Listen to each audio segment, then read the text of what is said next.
Sem dr. Nataša Kovačič, po poklicu univerzitetni diplomirani kemik. In v resnici me zanima vse, kar je povezano s kemijo. Trenutno sem lastnica svojega lastnega podjetja, kjer kreiram nove naravne kozmetične produkte in jih tudi proizvajam. Kot sem že povedala, torej zanima me vse, kar je povezano s kemijo v vseh oblikah. Torej, v bistvu me najbolj pa zanima je naravno življenje, torej vse, kar je povezano z naravo. V bistvu me je iz mojega osnovnega poklica, torej sem analizni kemik, vodilo predvsem to, da sem ves čas vzorce analizirala, torej kaj je v vzorcih, določala njihovo sestavo. In potem me je v nekem določenem momentu začelo zanimati ravno obratno, torej kako te sestavine, za katere vem, da so nekje v nekem vzorcu, kako jih zdaj spraviti skupaj. To pomeni, kako jih spraviti skupaj v nekem takem pametnem, funkcionalnem razmerju, da to deluje. In ker sem pač imela od malega rada kozmetiko, je bila to ena moja dolgoletna želja. Največji problem, če zdaj opisujem naravno kozmetiko ali pa kozmetiko na splošno, je to, da gre za ogromno poplavo kozmetičnih izdelkov. To je prvi problem. Naslednji je to, da proizvajalci obljubljajo marsikaj.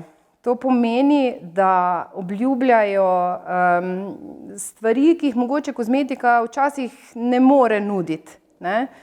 In to je torej težava in hkrati je pa naslednje, na strani pa seveda tudi potrošnika mogoče, da je izmed te poplave in teh marketinških potez izjemno težko izbrati pravilen izdelek zase. To pomeni, ljudje imajo težave s kožo in se ne obrnejo vedno na naravno kozmetiko samo zato, ker pač imajo težave s kožo, ampak pač mogoče nekdo želi tudi naravno kozmetiko zaradi drugih razlogov, ampak zelo težko dejansko res izberejo med tako kopico izdelkov nekaj pravega zase, sploh pa kvalitetnega zase. Torej, moram reči, da potrošniki rabijo zelo veliko znanja, da lahko primerno zberejo zase. In zato se meni zdi, da edina prava pot, da res izberejo nekaj pravega, je to, da jih pač ves čas zraven seveda učimo. Prednost naravnih kozmetičnih izdelkov bi bila predvsem nežnost teh izdelkov. Pomeni, da pač nekaj, kar vzamemo direktno iz narave, je dovolj nežno, da ne provocira dodatnih alergičnih reakcij, da neguje, hrani. Torej, to so te osnovne oznake kozmetičnih izdelkov. To pomeni, mi ne smemo govoriti tudi pri klasični kozmetiki, da nekaj zdravi, da nekaj deluje, torej, kot da bi imelo funkcijo zdravila, ker ni. Torej, naravna kozmetika ima predvsem funkcijo nekega negovanja, hranjenja. To so te prednosti, mogoče teh naravnih stvari, ker resnično vnašamo zdrave sestavine na naše telo in ne razmišljamo o nekih nezaželenih učinkih. Medtem ko pri mogoče slabosti so pa spet to, če mi uporabljamo naravne sestavine, ki niso v pravih koncentracijah in v pravih razmerjih, v tem primeru lahko pa tudi zdrava koža, tudi koža, s katero nič ni narobe, lahko pokaže težave, ker pač tudi narava ima sestavine, kjer delujejo določene zakonitosti. Pomeni, da mi določene sestavine ne smemo dajati v previsokih koncentracijah, ker večinoma izzove neko občutljivo reakcijo naše kože. Zdaj, kako upoštevam to znanje v svojem vsakodnevnem življenju, je vprašanje, ki ga verjetno največkrat dobivam. Ker sama za sebe pravim, da sem kar dovolj poklicno deformirana. To pomeni, da pri vsakodnevnem življenju, torej ko grem v trgovino, izbira, torej ali gre za živila, torej hrano, torej čistila, oblačila. Torej pri vseh stvareh, pri tej moje izbiri gledam, opazujem in berem. Jaz večino časa v trgovini porabim za branje deklaracij. Pa se dotaknem tudi mogoče samih materialov pri gradnji hiše, pri izbiri pohištva. Torej, za mene je zelo pomembno, naprimer, kakšno topilo uporabljajo pri barvanju moje omare, ki jo imam doma.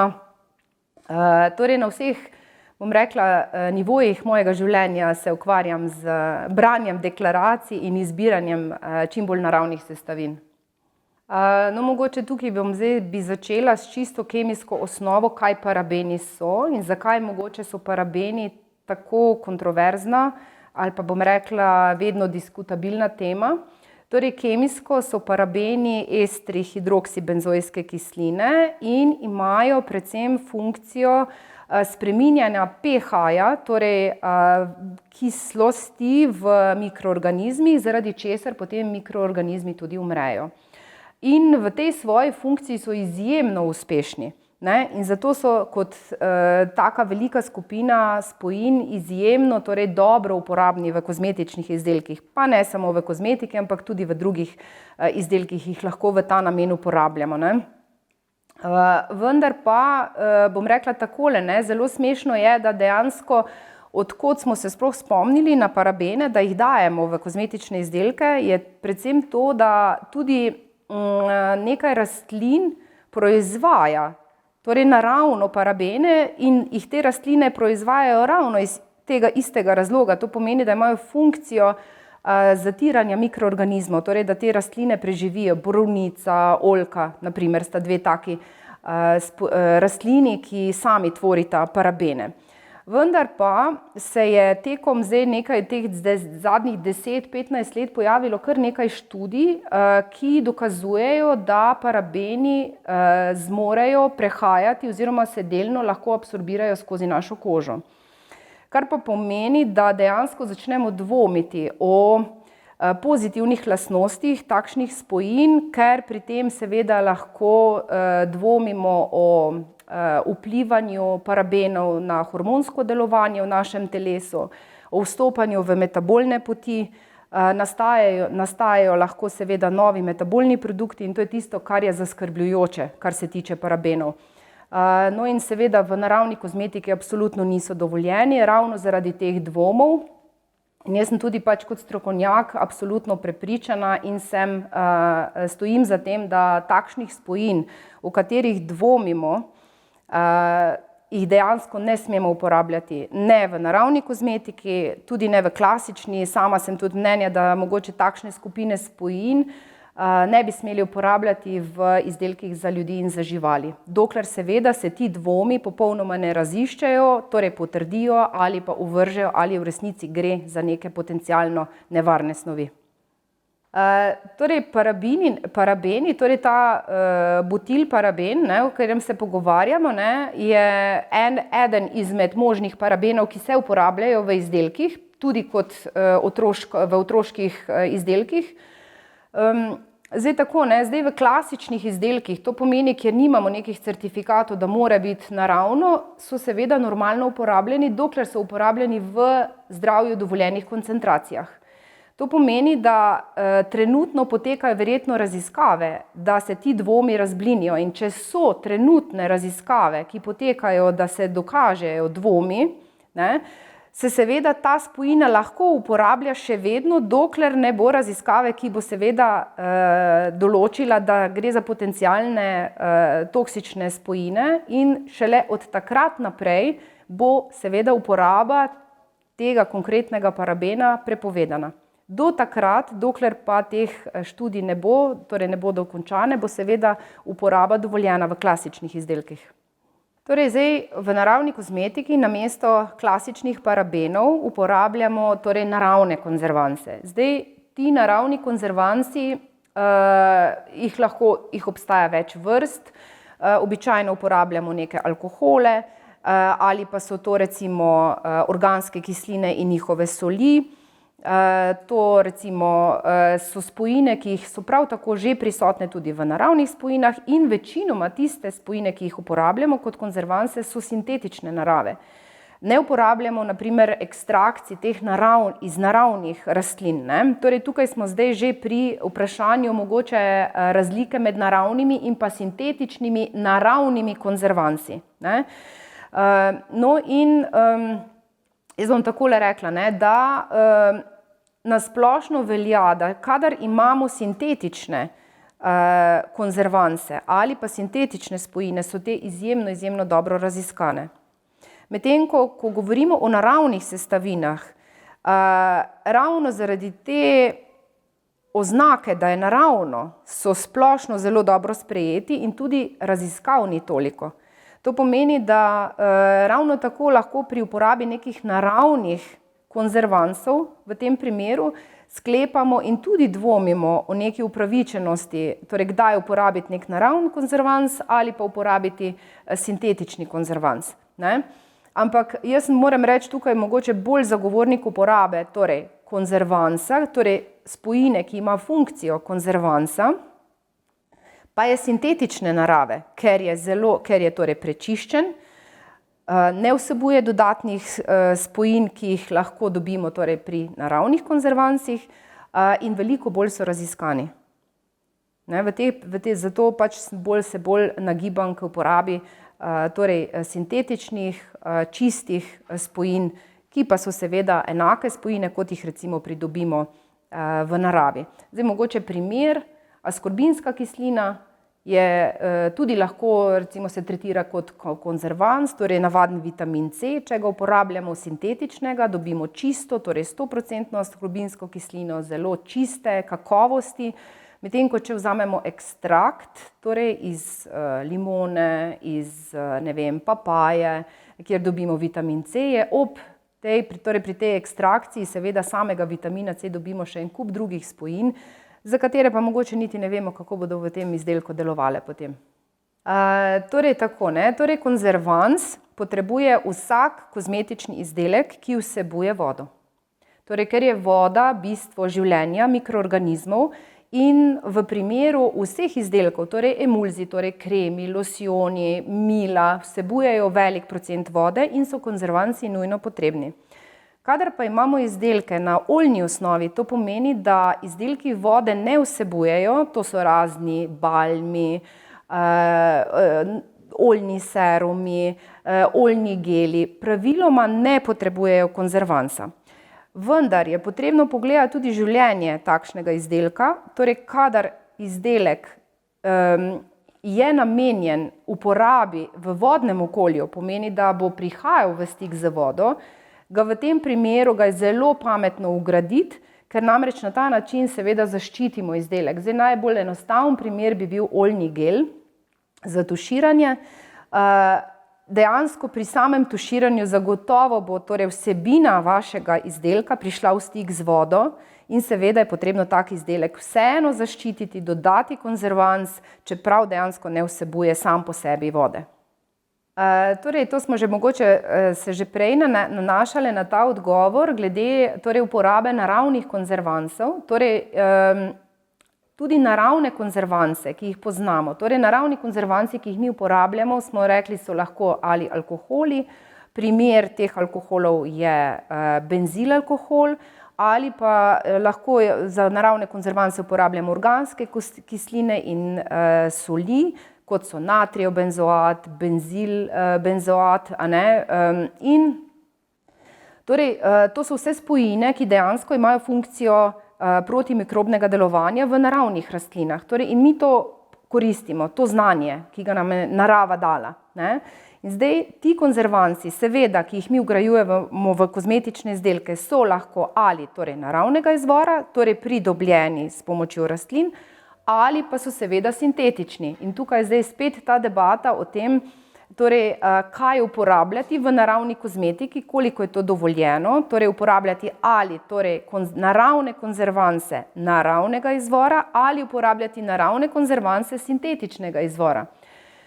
Debata je tukaj na mestu samo v tem, da če se recimo proizvajalec odloči za enega od teh dveh možnosti, če ima zadaj kakšen certifikat, določeni certifikati ne pustijo sintetičnih naravnih konzervansov in torej vztrajajo izključno samo pri torej naravnih konzervansih, ne, torej ne dovolijo, vendar pri področju konzervansov, bom rekla tako, je konzerviranje tako pomembno zaradi varnosti uporabnika, da je torej sintetični ali pa polsintetični naravni konzervansi so dovoljeni tudi v certificiranih kozmetičnih izdelkih.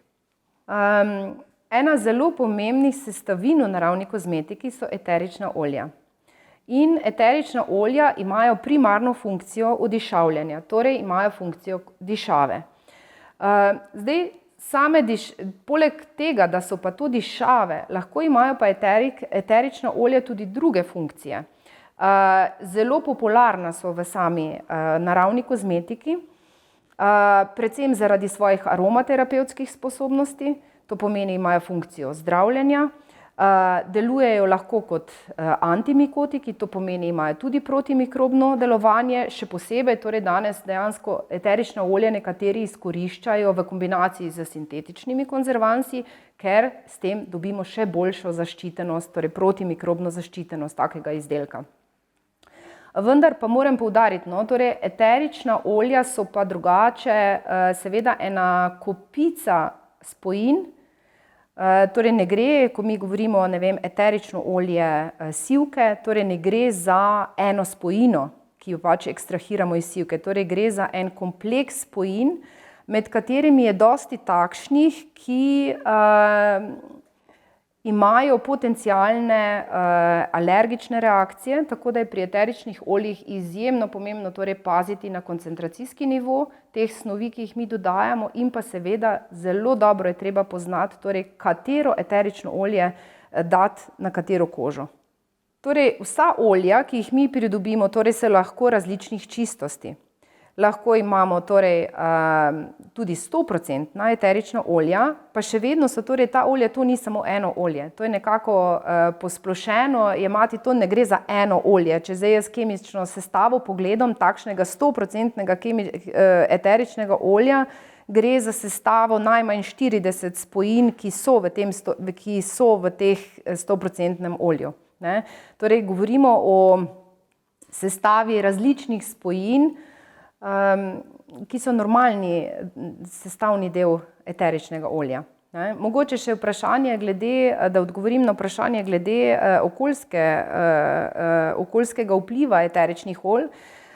Malo kontroverzno je pridobivanje teh olj, ker pomeni, večino teh eteričnih olj pridobivamo z energetsko zelo potratnimi postopki. Recimo eden od teh postopkov je destilacija, za katerega vemo, torej porabijo se kar ogromne količine vode, potrebno je zelo veliko energije imeti, tako da mogoče eterična olja se dejansko pridobivajo, na okoljsko bolj, take počasi bodo to postali že nezaželeni postopki.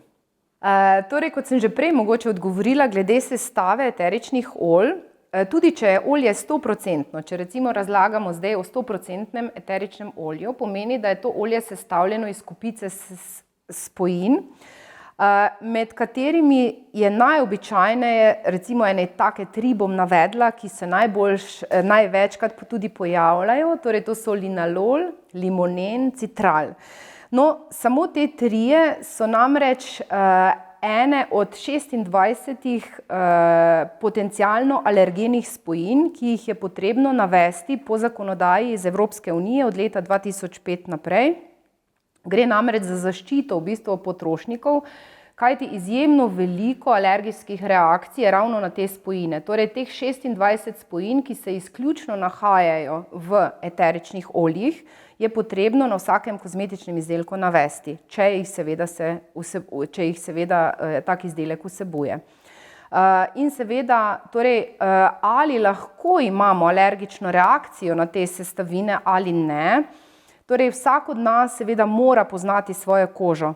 To pomeni, da zelo dobro poznamo naš alergični odziv na neke nove izdelke, in če obstaja možnost neke preobčutljivosti na eterična olja ali konkretno na te sestavine, potem seveda se raje takšnim izdelkom izognemo ali pa seveda upoštevamo neke varnostna pravila. To pomeni, da vse izdelke, ki vsebujejo te možne alergene, seveda stestiramo na koščku kože, ki bo zelo hitro pokazal našo možno alergično reakcijo.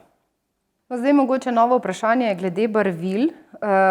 tako v klasični mogoče kot v naravni kozmetiki. Barvila so torej prav tako kot eterična olja ali pa konzervanci, ena ogromna kopica spojin, ponovno nekih novih spojin. No in v osnovi, če zdaj čisto kemijsko razložim, gre za spojine, ki so imenovana barvila in anorganski pigmenti. Anorganski pigmenti so barvila, predvsem gre za barvaste minerale, ki so izjemno drobno zmleti in se uporabljajo torej v dekorativne namene, ne? Torej v senčke, ustnice, senčila, lake za nohte.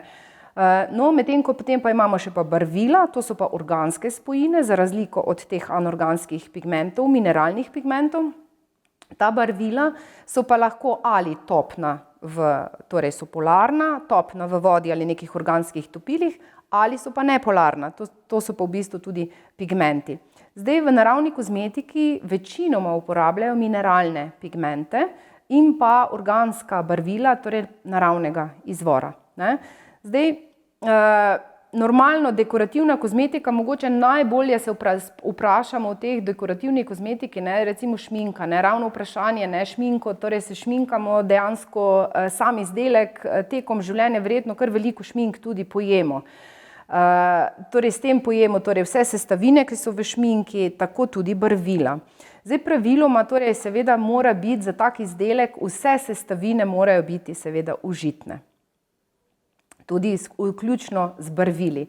In zdaj, da bi bili dokazani neki neželjeni učinki, torej zaenkrat jih ni, tudi nekih dvomov o samih sestavinah teh barvil ali pa bom rekla o potencialnih nevarnostih, toksičnih podatkih teh spojin jih ni.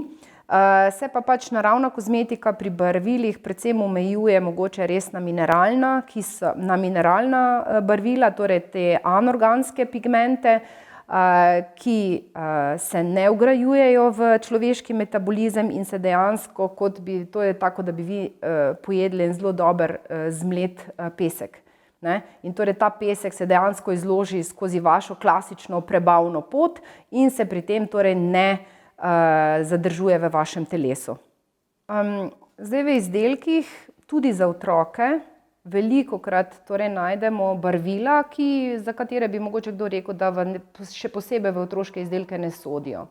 Vendar bom jaz tukaj izrazila torej najprej pomislek torej, o tem, kar sem že prej govorila, da so torej naravna barvila veliko manj raziskana kot sintetična barvila. In to je eden od razlogov, zakaj mogoče proizvajalci preferirajo izbiro sintetičnih barvil tudi v otroških izdelkih. Pomeni, da je vseeno s temi barvili veliko večja varnost, ravno zaradi večjega števila študij, ki jih seveda za te spojine opravljajo. Torej, samo da mogoče pri otroških izdelkih je potrebno toliko bolj paziti na koncentracijo in zato so ti izdelki tudi posebej označeni, torej da gre za otroške izdelke, ker so seveda te koncentracije precej nižje kot v izdelkih za odrasle osebe. Eno najbolj, tako bom rekla, kontroverznih barvil je mogoče to karminsko rdeče, ne, pri čemer moram reči, no, jaz se kot kemik in kot formulator, kreator naravnih kozmetičnih izdelkov absolutno ne morem strinjati z uporabo tega barvila. Če vam povem samo ta podatek, ne, da za 1 kilogram samega barvila potrebujemo od 80.000 do 140.000 žuželk, ki jih moramo pomoriti. Tako da jaz vam enostavno svetujem samo pač karminsko rdečega odtenka ne uporabljajte. Zaželite si en drug odtenek. Dišava so ena taka moja ljubezen, ampak bom rekla predvsem iz enega drugega vidika, ne, ravno zato, ker torej v naravni kozmetiki večinoma torej uporabljamo eterična olja, ki so seveda zelo, bom rekla, je treba zelo paziti pri njihovi uporabi zaradi torej koncentracij, ki jih uporabljamo, zaradi teh potencialnih alergenih reakcij, ne. Je pa tako, ne, torej kozmetični izdelek se kupuje tudi zaradi vonjave in to je zahteva, ki jo trg želi, torej mi potrošniki želimo imeti odišavljen izdelek. Ker najprej seveda, ko mi pridemo v trgovino, izdelek kupijo naše oči, torej možgani. Naslednja stopnja, ko pač mi ta izdelek držimo, ga imamo v roki, najprej ga bomo povonjali in šele kasneje ga bomo dali na roko, torej ga bomo stestirali torej na svoji koži in šele kasneje bomo šli brati deklaracije, kaj je noter, če nam seveda ta izdelek ustreza. Torej je v bistvu dišava, von našega izdelka izjemno cenjen in seveda so kozmetični izdelki izjemno parfumirani, v klasični kozmetiki z sintetičnimi parfumi, v naravni kozmetiki z eteričnimi olji, dišavimo. Jaz pa moram reči, v svoji praksi delam malo drugače. Uporabljam sicer eterična olja, mogoče bolj iz razloga, da prekrijem von samih osnovnih sestavin, kar pomeni, te sestavine včasih lahko imajo tudi prav smrdeč von včasih, zato pač uporabljam eteriko, da ta von prekrijem, ali pa celo naredim izdelek popolnoma brez dišav. V tem primeru tak izdelek ne vsebuje alergenov, o katerih smo se pogovarjali prej, in je popolnoma varen, torej kar se tiče z alergijskega vidika, za tiste, ki imajo neko preobčutljivost na eterična olja. Sama izjemno močno vonjam in me mogoče celo moti, ko pridem, ne vem, na pošto, pred mano stoji ena gospodična, voham torej od pralnega praška, ki ga uporablja, od mehčavca, šampona za lase, regeneratorja, zraven še parfum, no in pač pri meni to običajno izzove en hud glavobol in ko mi čakam, da stopim iz pošte ven. Tako da izdelke, ki si jih naredim sama, torej popolnoma samo zase, so neodišavljeni, ne vsebujejo popolnoma nobenih dišav. Seveda, ko pa ustvarjam za trg, pa uporabljam dišave, vendar zelo zmerno. Koncentracija dišave, ki jo uporabljamo v kozmetičnih izdelkih, je največkrat določena pri dišavljenju z eteričnimi olji, ker so tukaj dermalne omejitve. Torej, nekatera eterična olja izkazujejo neko fototoksičnost, povečanost alergičnih reakcij in tako naprej. In tukaj imamo zelo natančne direktive, torej tudi strani zakonodaje, torej evropske zakonodaje je zelo stroga in zelo natančno določa, kolikšne so te zgornje dovoljene koncentracije uporabe eteričnih olj. Medtem ko pri sintetičnih parfumih, torej pri ostalih substancah, ki imajo v izdelku funkcijo dišave, ni določenega zgornje torej meje za določanje. In to se odloči proizvajalec sam. Zdaj, eni proizvajalci dajejo v svoje izdelke, ker pač želijo, da vi uporabljate ta izdelek, konkretno kremo za roke, pa boste šli v trgovino, pa boste s svojimi rokami prenesli ta von mimo prodajalke, njej bo ta von všeč in s tem oni na ta način dejansko delajo marketing svojih izdelkov. Torej, če se zdaj mogoče omejimo na dišave v klasični kozmetiki, pomeni, kjer uporabljajo neke parfume za vdišavljanje kozmetičnih izdelkov, zakonsko ni določeno, da je potrebno navesti torej sestavo teh parfumskih sestavin. Dovolj je samo, da se navede parfum, torej z enim skupnim imenom.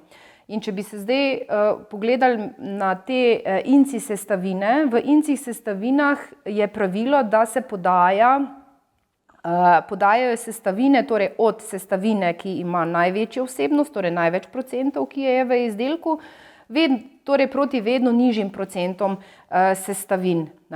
No in na koncu imamo seveda en spekter sestavin, ki jih je manj kot 1% in teh niti ne rabimo podajati v nekem zaporedju. Kar se pa tiče sestavin teh umetnih, torej parfumov, je pa dovolj po zakonodaji, da se napiše samo torej z enim imenom, to je parfum.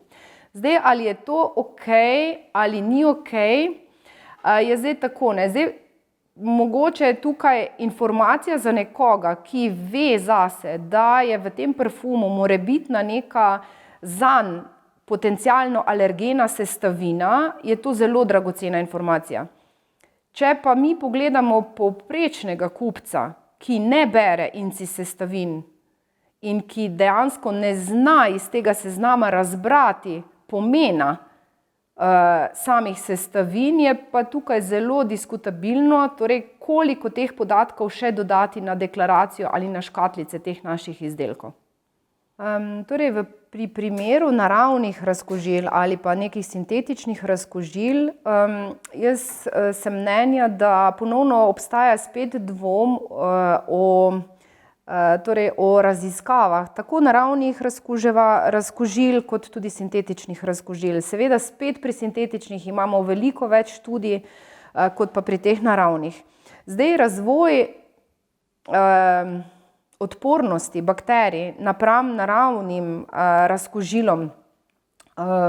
Zdaj spet odvisno, po kakem principu in mehanizmu razkužilo deluje. Če govorimo zdaj o navadnem alkoholu, torej ta alkohol, torej etanol, ki ga imamo mi, pač ubije, dezinficira in bakterije ne bodo postale rezistentne na en običajen etanol. Seveda, torej treba vedno pogledati mehanizem, po katerem to razkužilo deluje, in če obstaja seveda dvom, sum na možnost potencialne odpornosti na določeno razkužilo, v tem primeru seveda je treba to raziskati. Torej zdaj mogoče se pogovarjamo o količini podatkov, ki jih imamo na določenih kozmetičnih izdelkih, torej ali so to pralni praški, detergenti, ali so to čistila, ali so to, kremica za lice, za obraz. Torej zakonodaja zelo natančno predpisuje, za kateri tip izdelka, katere podatke mora proizvajalec tudi podati. In se strinjam, da predvsem pri pralnih praških, pri nekih izdelkih, ki so ves čas v kontaktu z našo kožo, včasih ti podatki manjkajo. Zdaj, eden od razlogov, ki jih proizvajalci navajajo, je, da nimajo prostora, ker je pač ostala količina podatkov, seveda najbolj pomembni je seveda marketinški, torej pogled, kako se skupaj izgleda, ali je to dizajnersko ustrezno ali ni, je privlačno, ni privlačno. Na koncu ti podatki niso privlačni in se dostikrat proizvajalci odločijo torej za tiste podatke, da jih bodo dali na izdelek, ki so minimalno zakonodajno potrebni. Še enkrat, jaz mislim, da teh podatkov bi lahko bilo več in izgovor, da ni prostora na embalaži, je zame resnično samo izgovor. Ker če mogoče v primerjavo tega pogledamo zdravila, kjer je popolnoma drugačna zakonodaja, in tudi način, kako ti na eno zelo malo stekleničko spraviš ogromno podatkov, torej to bi bilo možno seveda tudi pri ostalih izdelkih, ki so nefarmacevtsko označeni. Obstajajo torej ti listki, ki se odlepijo, raztegnejo, pa se berejo. Je pa res, zdaj bomo mi zdaj lahko debatiramo torej o smiselnosti te količine podatkov. Ali je smiselna za povprečnega uporabnika, da toliko podatkov je na voljo, ker jih ne bo znal kritično oceniti. To je moje mnenje in zato sem ravno zelo vesela, recimo za ta projekt, da traja, ker je izobraževanje torej povprečnega kupca, vseh nas, ki niste kemiki, ki niste v nekem naravoslovju, da se učimo to ves čas, torej o osnovnih sestavinah, o dermatoloških vplivih, da so to torej informacije, ki jih ves čas moramo pridobivati, ker so to izdelki, ki jih mi uporabljamo ves čas, vsak dan, celo svoje življenje, in je tudi na nas ta odgovornost, da se jih naučimo, da vemo malo več o teh stvareh, ker jih pač mi sami torej uporabljamo. Tako da ta izgovor, bom rekla, je na nekem mestu je ustrezen, po drugi strani pa torej, kaj bo zdaj prineslo, kaj bo to kupcev prineslo, kakšna je res smiselnost teh podatkov, te ogromne količine podatkov, koliko jih bojo torej kupci znali smiselno razvrstiti pri sebi. Bom zdajle na vprašanje, torej, ali bi mogoče prevelika količina informacij odvrnila kupca od nakupa izdelka, odgovorila takole. Zdaj bom odgovorila iz stališča ne kemika, ampak nekoga, ki proizvaja svojo lastno kozmetiko, ima svoj lasten brand In so to dejansko danes nekako zakonitosti marketinga. Torej na izdelku mora biti napisano skoraj da nič. Torej to je tisto, kar danes privlači kupca. Samo prva stran mora biti jasna, torej kateri brand kupuje, z eno besedo, torej kaj kupuje, ali je to krema, šampon, milo, torej regenerator. Torej kupec, ki bo to videl, to prvo stran, bo samo na osnovi tega izbral izdelek. Ne bo bral kopice podatkov, ki so zadaj, spredaj, notri in tako naprej. Torej to so 10-letne raziskave, zdaj trenutno to, kar se pač v trgovinah, na kak način se izdelki izbirajo. Kontrola izdelkov v kozmetični industriji je po mojem mnenju zelo ohlapna. Prihajam namreč sama tudi iz farmacevtskega ozadja, kjer je ta kontrola precej strožja. V kozmetiki take stroge kontrole ni. To pomeni, da za samo kvaliteto izdelkov najbolj odgovarja sam proizvajalec, ki mora imeti proizvodno in svoj razvoj postavljen po določenem standardu, ki niti ni zahteven, ampak je samo kot priporočilo. In to je v bistvu tisti prvi filter, kak izdelek dejansko daš od sebe. Potem obstajajo državni inšpektorati, ki testirajo tvoj laboratorij, torej proizvodni del, kako je ta laboratorij urejen, ali je vse urejeno z dokumentacijo, ali je sledljivost ustrezna do teh sestavin, ki jih uporabljamo. Potem naslednjo takšno kontrolo lahko vrši certifikacijska hiša, ki jo ima torej vsak izdelek, če vsebuje torej ta certifikat. Vendar spet ta certifikacijska hiša testira izključno torej sestavine in pa kvaliteto teh sestavin. Mogoče tudi pH izdelka, nekake potem tele organoleptične lastnosti izdelka, ne. In pa seveda laboratorijski testi, ki morajo biti za vsak izdelek, torej mikrostabilnost, torej mikrobiološka ustreznost izdelka, stabilnost in pa challenge test. To so testi, torej, ki so tudi potrebni za izdajo kozmetičnega izdelka na tržišču. Kar se pa naprej tiče teh testiranj, bom pa tako rekla, ne, nihče dejansko ne testira učinkovitosti takšnega izdelka. Torej, če so trditve, ki jih ti navedeš na izdelek, resnično prave. Le redke, bom rekla temu večje kozmetične hiše, imajo svoje študije, ki dejansko potem tudi potekajo na ljudeh, torej da se testirajo, to pomeni, da se odločijo te